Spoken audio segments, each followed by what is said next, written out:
Hello শিক্ষার্থী বন্ধুরা, সবাই কেমন আছো? আশা করি তোমরা সবাই ভালো আছো। আজকে আমরা নতুন আরেকটি লেসন করব। আজকের লেসনটি হচ্ছে লেসন 5, দ্য হোম মেকার 2। ইতিপূর্বে আমরা হোম মেকার 1 পার্টটি করে ফেলেছি। তোমরা যারা ওই ক্লাসটি করোনি, তোমরা প্লেলিস্ট থেকে করে আসতে পারো। এটি হচ্ছে ক্লাস 7-এ তোমরা যারা পড়ো তোমাদের জন্য। এটি হচ্ছে ক্লাস 7-এর ইংরেজিতে যেই বোর্ড বইটা আছে সেই বোর্ড বই থেকে আমি করাচ্ছি রেগুলারলি। আশা করি তোমরা যদি ভালো লাগে তাহলে চ্যানেলটাকে সাবস্ক্রাইব করবে, যেন প্রতিটা ক্লাস তোমরা খুব সহজেই সবার আগে পেতে পারো। চলো তাহলে কথা না বাড়িয়ে আজকের ক্লাসটি আমরা শুরু করি। প্রথমে কিছু কিওয়ার্ড আমাদেরকে দেওয়া হয়েছে, আমরা এই কিওয়ার্ডের মানেগুলো জানব। প্রথম কিওয়ার্ডটা হচ্ছে ফেভার, মানে অনুকূলে। তারপরে আছে ওয়াইল্ডলি। ওয়াইল্ডলি এর অর্থ হচ্ছে কি? ওয়াইল্ডলি এর অর্থ হচ্ছে বন্যভাবে। তারপর আছে গ্র্যাটিটিউড। গ্র্যাটিটিউড এর অর্থ হচ্ছে কৃতজ্ঞতা। আশা করি তোমরা এই তিনটি কিওয়ার্ডের মানে জেনেছো এবং তোমরা এগুলো খাতাতে নোট করবে, যেন তোমরা যে কোনো জায়গায় এই তিনটি ওয়ার্ড দেখলে যেন এগুলোর বাংলা মিনিংটা, মানে বাংলা অর্থটা যেন আপাতত তোমরা বলতে পারো। কারণ ইংরেজিতে যদি ভালো করতে চাও তাহলে ইংরেজি ওয়ার্ড মিনিং তোমাদের অনেক বেশি জানা থাকতে হবে।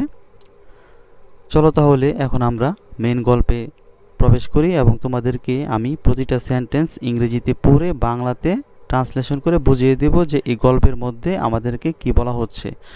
এবং গল্পটি শুরু করার আগে আরেকটি কথা বলে নেই, এই গল্পটা করার পর আমরা ইম্পর্টেন্ট একটি কোয়েশ্চেন সলভ করব, যে কোয়েশ্চেনটা তোমরা প্রায় এক্সামের মধ্যেই পাবে। সেটি হচ্ছে মাল্টিপল চয়েস, মানে MCQ। আজকে তোমাদেরকে আমি দেখাবো যে তোমরা খুব সহজে কিভাবে MCQ সলভ করতে পারবে পরীক্ষার মধ্যে। চলো তাহলে কথা না বাড়িয়ে আজকের ক্লাসটি শুরু করি। প্রথমত এখানে বলা হচ্ছে today Zainul look for work in his village and in the next village। এখানে বলা হচ্ছে ওয়ান ডে মানে একদিন, মানে এটি অতীতের কোনো একটি গল্প আমরা পড়তেছি। ওয়ান ডে একদিন, জয়নুল লুকড ফর মানে খোঁজা, লুকড ফর শব্দের অর্থ মানে খোঁজা। তোমরা এগুলো মনে রাখবে। Zainul one day Zainul look for work, মানে কি খুঁজতেছিল? কাজ খুঁজতেছিল। কোথায়? ইন হিজ ভিলেজ, মানে তার গ্রামের মধ্যে। আর কোথায়? সেটা অ্যান্ড দিয়ে আমাদেরকে আরেকটি সেন্টেন্স যোগ করে দিয়েছে, যে অ্যান্ড মানে আরও কোথাও সে কাজ খুঁজতো, সেটা হচ্ছে ইন নেক্সট ভিলেজ, মানে তার গ্রামের পাশে যে আরও গ্রাম আছে ওইখানেও সে কী করতো? কাজ খুঁজতো। আশা করি তোমরা প্রথম সেন্টেন্সটি বুঝতে পেরেছো। এখন পরবর্তী সেন্টেন্সটা আমি পড়ছি। বাট কিন্তু হিজ লাক, কিন্তু তার ভাগ্য ডিড নট ফেভার হিম, কিন্তু তার ভাগ্য তার অনুকূলে ছিল না, মানে তার সহায় হয়নি। তারপর হি ওয়াজ অ্যাংরি উইথ এভরিবডি। এই সেন্টেন্সটির মানে হচ্ছে সে খুবই রাগান্বিত ছিল উইথ এভরিবডি, সবার সাথে। এর কারণটা হয়তো তোমরা বুঝতে পারছো, সে কাজ খুঁজে পাচ্ছিল না, এই জন্য সে সবার সাথে রাগ করতেছিল। তারপরের সেন্টেন্সটি হচ্ছে হোয়েন, যখন, হি ওয়াজ ব্যাক হোম, যখন সে বাড়িতে ফিরল, Nazma fail to serve his meal মানে হচ্ছে কি? জয়নুলের খাবার। সার্ভ মানে দিতে, ফেল মানে ব্যর্থ হয়। কে ব্যর্থ হয়? নাজমা। তার মানে নাজমা জয়নুলকে খাবার দিতে পারেনি। এখন দেখি পরবর্তী সেন্টেন্সের মধ্যে জয়নুল কি বলে। দ্যাট ম্যাড হিম মানে যে খাবারটা যে দিতে পারলো না, দ্যাট ম্যাড হিম, তাকে সে কি করলো? শাউট অ্যাট নাজমা, তার মানে সে কি করলো? নাজমার সাথে চেঁচামেচি শুরু করলো। তারপর I had a saver had ache and a fever said Najma, তার মানে নাজমা সেট মানে নাজমা বলেছিল। কি বলেছিল? আই হ্যাড এ সেভার মানে মারাত্মক, খুব বেশি। সেভার মানে কি? মারাত্মক, খুব বেশি। এই যে আমি গোল করে তোমাদেরকে মার্ক করে দিলাম। এটি মানে হচ্ছে খুব বেশি, মানে মারাত্মক। I had a saver headache. Headache মানে কি? হেডএক মানে হচ্ছে মাথা ব্যথা। এটা বলতেছে নাজমা। অ্যান্ড ফিভার এবং জ্বর। নাজমা বলতেছে আমার খুব জ্বর এবং মাথা ব্যথা ছিল। এটা সে কাকে বলল? জয়নুলকে বলল। জয়নুল যখন কি খাবার দিতে ব্যর্থ হওয়ার কারণে জয়নুল যখন রাগ করতেছিল তখন নাজমা এই কথাটা বলল। তারপর আমরা পরবর্তী সেন্টেন্সটি দেখতেছি। জয়নুল ওয়াজ ট্রেমলিং উইথ অ্যাঙ্গার। এখানে খুব সুন্দর একটি ওয়ার্ড আছে, তোমরা দেখতে পাচ্ছ, ট্রেমব্লিং। ট্রেমব্লিং এর অর্থ হচ্ছে কি? কাঁপা। তার মানে জয়নুল ওয়াজ ট্রেমব্লিং, জয়নুল কাঁপতেছিল। উইথ অ্যাঙ্গার, অ্যাঙ্গার মানে কি? রাগে। তার মানে জয়নুল রাগে কাঁপতেছিল। আশা করি তোমরা এতটুকু বুঝতে পেরেছ। তারপর the cooking is almost done. Cooking is almost done মানে রান্নাবান্না কি শেষ হয়ে গিয়েছে। অলমোস্ট মানে প্রায়। তারপর wash your hand and feet. এখানে বলা হচ্ছে ওয়াশ ইউর হ্যান্ড। তার মানে নাজমা বলতেছে ওয়াশ ইউর হ্যান্ড মানে তোমার হাত ধো। I will bring the food soon. আমি দ্রুতই খাবার দিব। She said. এখানে শি বলতে নাজমাকে বোঝানো হয়েছে। তারপর আমরা এখান থেকে পড়ব সন শীঘ্রই I will take eggs. Zainul shout widely. তার মানে এখানে বলা হচ্ছে, তার মানে জয়নুল রেগে এখানে একটি কথা বলতেছে। সে কথাটা হচ্ছে যে সন, এটা আই হবে না, এটা হচ্ছে it, IT it. It will take age. It will take age এর মানে হচ্ছে অনন্তকাল লেগে যাবে। ইট উইল টেক এজ মানে হচ্ছে সারা জীবন লেগে যাবে। Zainul shout wildly. তার মানে জয়নুল চিৎকার করে বলতেছে যে তুমি যে খাবার আনবে এটি অনন্তকাল লেগে যাবে, মানে সে রাগ করে বলতেছে। আশা করি তুমি এতটুকু বুঝতে পেরেছো তোমরা সবাই। এখন আমরা একটু নিচের দিকে যাব। নিচের দিকে গেলে আমরা বাকি অংশটা দেখতে পাচ্ছি। এখানে বাকি অংশের মধ্যে বলা হচ্ছে what do you do the whole day at home. তুমি সারাদিন বাসাতে কি করো? I work and earn money. আমি কাজ করি এবং টাকা উপার্জন করি। টু রান দ্য ফ্যামিলি চালানোর জন্য। You can not even cook my meal in time. তুমি কি সময় মতো আমার খাবারটা রান্না করতে পারো না? এটি বলতেছে জয়নুল। তারপর আই ডোন্ট আর্ন মানি। আমি টাকা উপার্জন করি না। বাট কিন্তু I also run the family. কিন্তু আমিও ফ্যামিলি চালাই। এটি বলতেছে কে? নাজমা। তারপর I do all the work. আমি সব কাজই করি। অ্যাট হোম বাড়ির, যেমন কুকিং রান্না করা, ক্লিনিং পরিষ্কার করা, ওয়াশিং ধৌত করা। এটা বলতেছে নাজমা। তারপর হাস্কিং, তারপর টেকিং কেয়ার। টেকিং কেয়ার মানে কি? সেবা যত্ন করা। অফ দ্য চাইল্ড মানে বাচ্চাদের লালন পালন করা। এভরিথিং এগুলো বলতেছে কে? নাজমা। তারপর আমরা বাকি অংশটা এখানে দেখতে পাচ্ছি। এখানে বাকি অংশটা এখান থেকে শুরু। রিমেম্বার মনে রাখবে।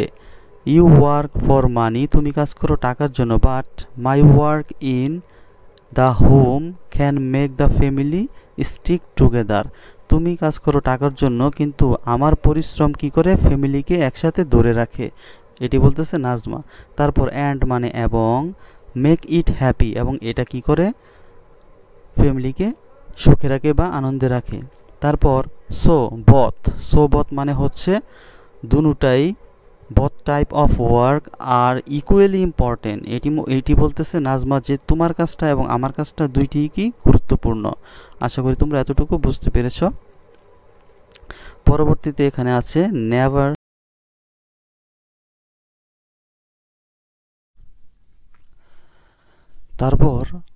তারপর এখানে যা বলা হচ্ছে সেটা হচ্ছে never before has Zainul thought about this thing. এই সেন্টেন্সটির মানে হচ্ছে নেভার বিফোর জয়নুল থট, মানে হচ্ছে জয়নুল আগে কখনোই এই বিষয়টি এমনভাবে চিন্তা করেনি। This thing he feel guilty, সে নিজের প্রতি কি ঘৃণা অনুভব করে। তারপর never before has he look at Najma with so much admiration and gratitude. Gratitude মানে হচ্ছে কৃতজ্ঞতা এবং অ্যাডমিরেশন মানে হচ্ছে প্রশংসা, তার মানে শ্রদ্ধা এবং ভালোবাসার দিয়ে সে কখনোই তার দিকে আগে কখনো এমনভাবে তাকায়নি। এর মানে হচ্ছে he never before has look, সে কখনোই তাকায়নি আগে অ্যাট নাজমার দিকে উইথ সো মাচ অ্যাডমিরেশন, প্রশংসা নিয়ে, অ্যান্ড গ্র্যাটিটিউড মানে শ্রদ্ধা নিয়ে। আশা করি তোমরা এতটুকু বুঝতে পেরেছ। এর মাধ্যমে আমাদের গল্পটা পড়া শেষ হয়েছে। এখন আমরা এই গল্প থেকে যে কোয়েশ্চেনটা আমরা করব বলেছিলাম, সেই কোয়েশ্চেনটা আমরা এখন করব। তোমরা এখানে দেখতে পাচ্ছ আমাদের এই গল্প থেকে যে কোয়েশ্চেনটা আছে সেটা হচ্ছে এমসিকিউ মানে মাল্টিপল চয়েস। এখন আমি মাল্টিপল চয়েসগুলো তোমাদেরকে দেখাবো যে কতটা সহজে তোমরা পরীক্ষার মধ্যে এগুলি আনসার করতে পারো। এগুলো তোমাদের পরীক্ষার মধ্যে 100% আসবেই। আশা করি তোমরা মনোযোগ সহকারে দেখবে কিভাবে আমি এমসিকিউগুলো সলভ করি। প্রথমত এখানে তোমরা খেয়াল করবে কোয়েশ্চেনের মধ্যে তোমাদেরকে কি বলা হচ্ছে, কারণ কোয়েশ্চেনটা যদি তোমরা বুঝতে পারো তাহলে আনসারটা খুব সহজেই তোমরা ধরতে পারবে, কারণ আনসারটা আমরা এখন গল্পের মধ্যে পড়ে এসেছি। তাই যদি তোমরা কোয়েশ্চেনটা না বুঝো কি বলা হয়েছে, সেক্ষেত্রে তোমরা আনসারটা বার করতে পারবে না। প্রথমত এখানে বলা হচ্ছে Zainul was angry with everybody because মানে হচ্ছে কারণ, তার মানে জয়নুল কেন রাগান্বিত হয় সবার সাথে, এর কারণটা তোমাদের বলতে হবে।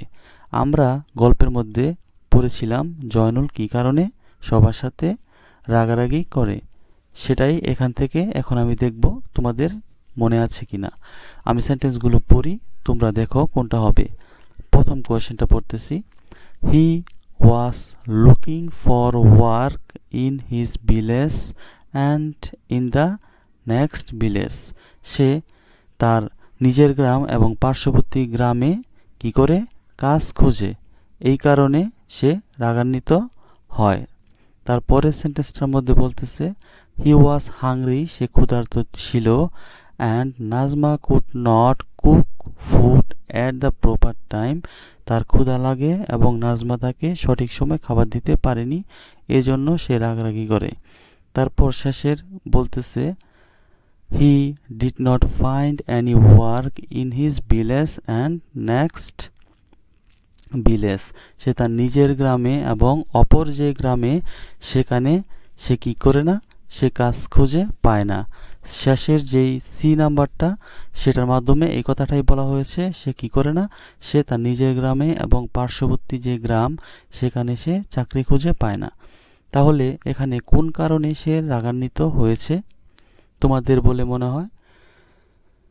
এটা আনসার হবে C, he did not find any work in his village, সে তার গ্রামেও কাজ খুঁজে পায়নি, অ্যান্ড এবং ইন নেক্সট ভিলেজ এবং তার পার্শ্ববর্তী গ্রামেও।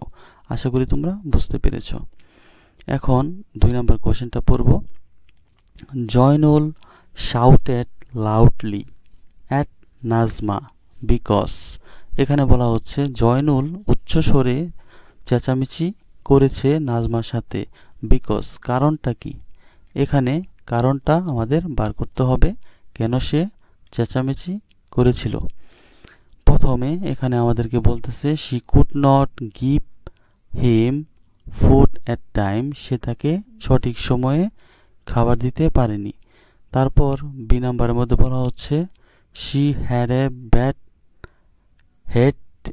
হেডেক মানে হচ্ছে তার খুবই বাজে ধরনের মাথা ব্যথা ছিল, এই জন্য সে চিৎকার চেঁচামেচি করেছে।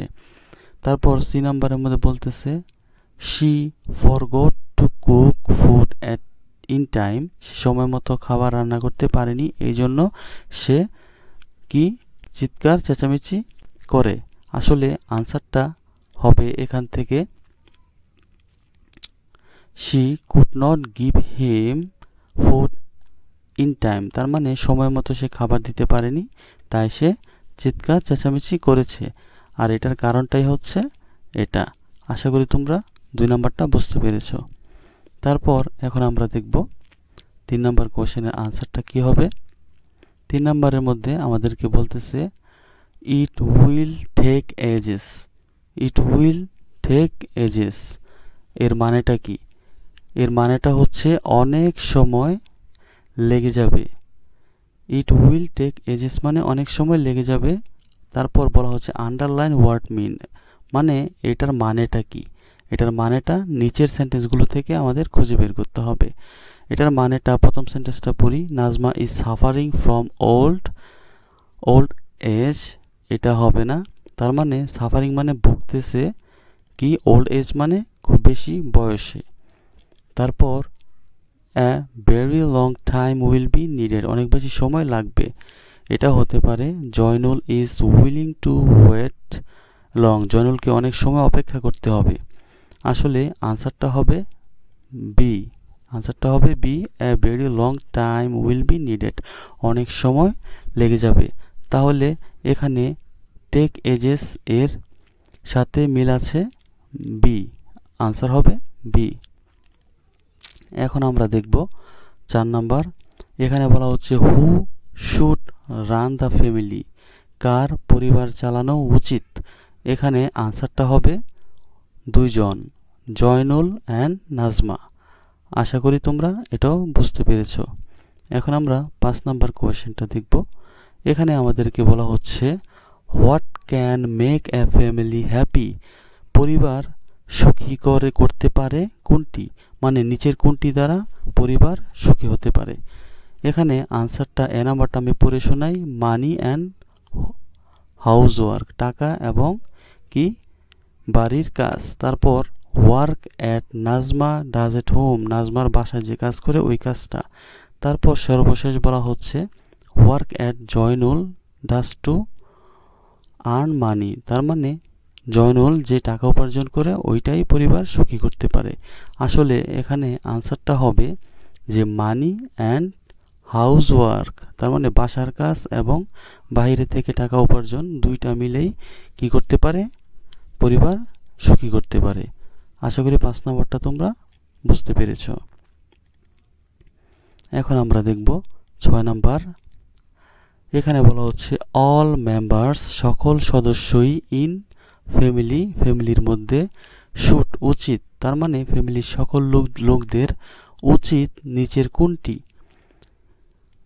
এ নাম্বারের মধ্যে বলা হচ্ছে does there individual work separately, তাদের প্রত্যেকেরই ব্যক্তিগতভাবে আলাদা আলাদাভাবে কাজ করা উচিত, এটা নাকি live together and support each other, নাকি একত্রে বাস করা এবং একে অপরকে সাহায্য করা।